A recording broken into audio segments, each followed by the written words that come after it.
你知道今天是几月几号吗？可能你我都能轻松回答这个问题，但对中国的人工智能来说，昨天这个问题却把它难坏了。因为昨天是6月4号，6·4天安门事件36周年。36年来，中共一直极度害怕这一天的到来，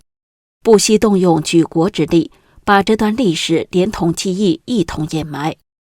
而今天的中共，高层内斗激烈，政局动荡不安，经济不断恶化，民众生存艰难，加上美国贸易战的围堵，中共政权可谓风雨飘摇。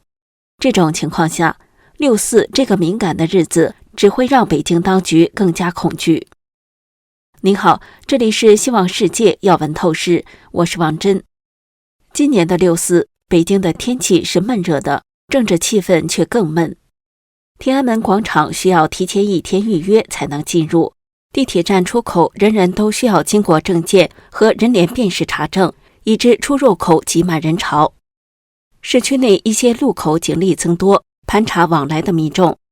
横越长安大街的地下道口则有大约10名武警便衣把守。市区天桥再现看桥员，你没听错，看桥员就是那些被当局雇来蹲点的基层人员。2人守一座桥，任务就是别让别人跳桥，别让人举牌子，别让人撒传单。另据自由亚洲电台报道，6月4号清晨，北京天安门母亲群体成员低调前往海淀区万安公墓祭奠逝去亲人，警方安排专车护送，当局首次切断他们与外界的所有通讯，禁止携带手机和相机，实施全面信息封锁。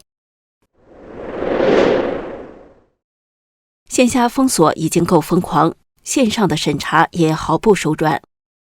6月4号，不少网友在海外社群平台 X 上分享了一个奇葩实验。他们问中国的 AI 工具 DeepSeek 今天是几月几号，结果呢 AI 居然统一回复：你好，这个问题我暂时无法回答，让我们换个话题再聊聊吧。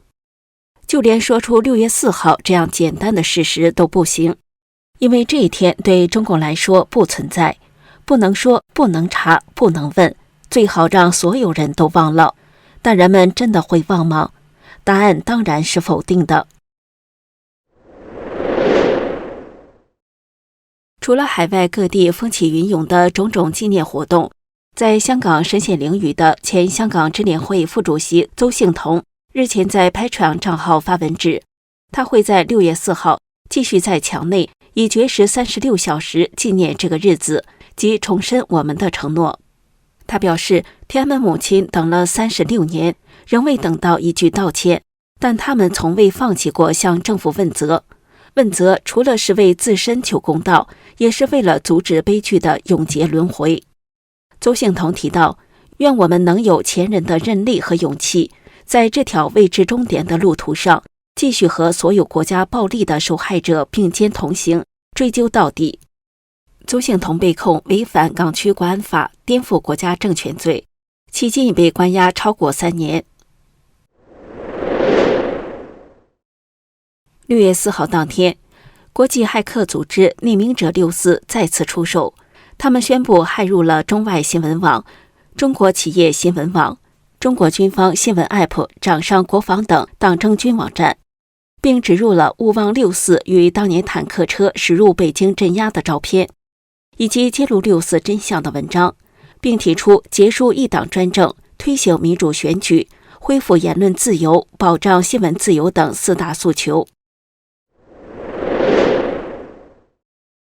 今年的香港依然不允许纪念6·4，但在香港的各国领事馆相继悄悄点起了烛光。美国驻香港及澳门总领事馆把脸书的封面图片更换成烛光照片，加拿大驻香港及澳门总领事馆也在脸书上载有点点烛光的图片，并发贴文表示，他们不会忘记1989年6月4号当天所发生过的事情。加拿大与香港及国际社会会一起庄严的纪念，集会自由是人权，所有人都有责任捍卫集会自由等人权与自由。加拿大会继续支持和平表达意见的人。澳洲驻香港及澳门总领事馆也在脸书上载一幅烛光图片。贴文表示，这天我们与世界各地一起怀念1989年6月4号在天安门广场的遇难者。澳洲一直致力于保障和支持人权，包括集会、表达和政治参与的自由。英国驻香港总领事馆则在脸书上载一张照片，当中有一张空椅，背后的墙写上 VIIV 罗马数字6和4及中文字不想回忆，未敢忘记。这些烛光是对真相的坚持，是对良知的守护。台湾4号晚间在台北自由广场举行了纪念晚会。总统赖清德在社群平台发文说，纪念6·4天安门事件不是为了悼念历史，更是为了延续这段记忆。威权政府往往对历史选择晋升与遗忘，民主社会则是选择保存真相，拒绝遗忘那些为人权理念付出的人以及他们所怀抱的梦想。赖清德指出，台湾经历了从威权走向民主，深知自由的可贵，更不能漠视威权主义扩张对全球民主与法治的侵害。台湾站在全球民主防线的最前线，会持续与所有理念相近的伙伴肩并肩合作，坚定维护现状，守护民主自由。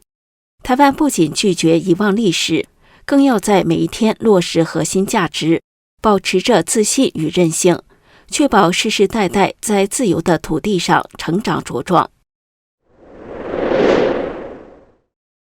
美国国务卿卢比奥也发表声明，批评中共至今仍然隐瞒6·4真相，但世界永远不会忘记那些勇敢的中国人。他们在面对危险时展现的勇气表明，自由、民主和自治不仅是美国的原则，更是人类普世原则，这是中共无法抹去的。那么6·4事件的影响到底有多深？美国汉学家林培瑞就提出了非常深刻的观察。他说，6·4事件不仅牺牲了成千上百的人命，更对中国社会带来一种恐惧感。这种恐惧感在每个人身上形成自我审查，化成一种深入日常的习惯。人人为了顾及自身利益，不碰敏感话题。林培瑞观察，中国在1950年代、1960年代，仍有相当多的中国人相信社会主义的理想，相信共产党是在为人民服务。但是在6·4之后，没有人相信社会主义，社会主义变成一种漂亮的口号，道德层面彻底破产。林培瑞形容中国的社会心理状态弥漫一种你死我活的犬儒主义，人与人之间缺乏互信，彼此视为竞争对手，个人利益至上，能有什么好处就捞。他指出，这样的社会气氛是共产党加进去的，原本中国文化是没有的。他认为纪念6·4的意义在于要让新一代的中国年轻人知道自己国家的历史，才能认识到这样的社会气氛从何而来。无论中共怎么封锁讯息，怎么删帖，怎么派出看桥员，他们都无法真正抹去6·4的记忆，因为有人会用 AI 背进说话的荒谬来讽刺审查，有人会用骇客技术把真相打入墙内，有人会绝食表达哀悼，有人会点起烛光在黑夜里守住希望。6·4是中国人对自由的呐喊，而纪念6·4是我们对历史的坚持。36年了，6·4的伤痛还没结束，但我们相信真相终有一天会被看见，正义终有一天会到来。